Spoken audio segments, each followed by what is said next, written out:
तब नूह और उसके बेटे, पहले दाखिल कौन हुआ है? नूह। जब नूह दाखिल हो गया तो फिर उसके बेटों को भी दाखिल होने में कोई प्रॉब्लम नहीं है। फिर आगे क्या लिखा है? उसकी बीवी, तो जो बंदा भी चला गया तो मुंडे भी चले गए तो बुढ़ी ने बाहर की करना, उसको भी जाना है, वो भी कश्ती के अंदर चली जाती है। तो जो सौरा भी चला गया तो सास भी ते बंदे भी सारे चले गए तो फिर नूह नू की मसला है। आगे क्या लिखा है? और उसके बेटों की बीवियां उसके साथ तूफान के पानी से बचने के लिए कश्ती में गए। सो लीड कौन करता है? लीड हमेशा हेड करता है। जितने आप में से हेड्स हैं, अपनी फैमिली के सरबराहान हैं, सबसे बड़ी जिम्मेदारी आप पर है। आपका अगर एक बच्चा भी कश्ती से बाहर रह गया, आप पछताएंगे, आप रोएंगे, क्योंकि वो कश्ती से बाहर रहने का मतलब क्या है कि उसकी जिंदगी तबाह बर्बाद हो गई।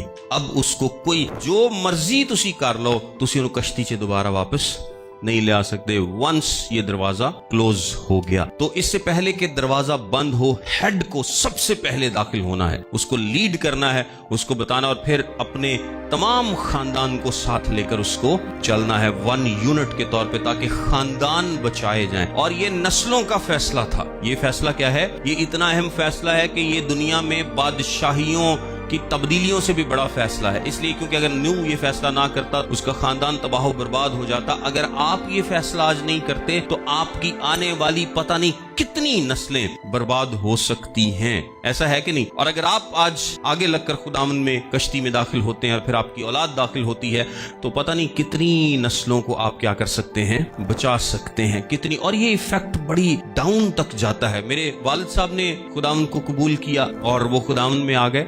उन्होंने तौबा नहीं थी की, लेकिन उन्होंने एक फैसला किया कि मैं खुदावंद में आऊंगा, और पूरा घराना हमारा क्या हुआ, इस तरफ मूव किया।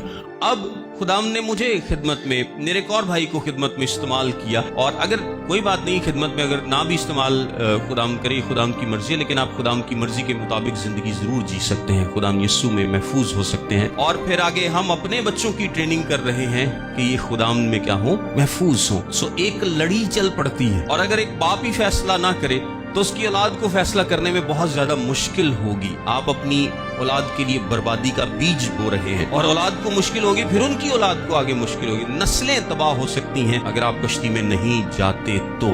और ये आपसे जरूर पूछा जाएगा।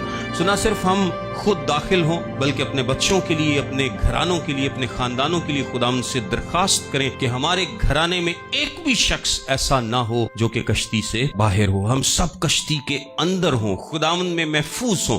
फिर बाहर चाहे मौत की चीखो पुकार हो, तूफान हो, बारिशें हो, कुछ भी हो, हम यीशु मसीह में क्या हैं? महफूज हैं। हमेशा के लिए अपने खुदावंद में खुश खुरम हैं और महफूज हैं।